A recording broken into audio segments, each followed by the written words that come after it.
So part of the motivation for making a sonic pulse was to explore music, and specifically electronic music and clubbing, from a deaf perspective.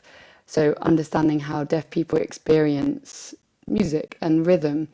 And we wanted to kind of break that down. So there was a purely visual layer that represented it. So for that, we kind of created our own visuals of somatics.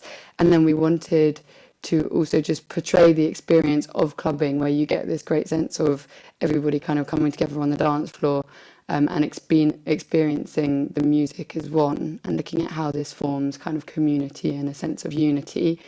And then we also wanted to kind of break down how we as humans experience music and rhythm.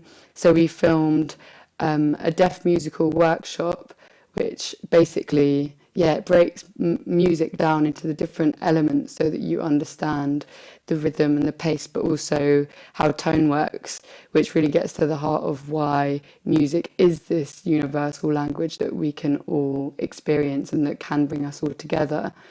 And then the other layer was we wanted to carry out a series of interviews with deaf musicians and deaf DJs to really understand their experiences, both sonic experiences and experiences making music, but also to understand their lived experiences of discrimination.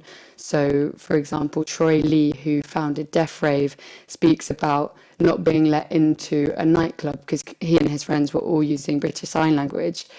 So that like final layer of interviews is what gives a sonic pulse its kind of more kind of clear narrative. But we really wanted the film to work on a sensory level, which is really aided by this amazing soundtrack and the sound mix done by Ben Hawke, who's a musical producer. And the main aim of making it was just to kind of look at music from this new perspective, and also understand a bit more about deafness and how, whether you're deaf or you're hearing, your experience of music is fundamentally kind of unified by our experience, our like very corporal experience of rhythm and beat.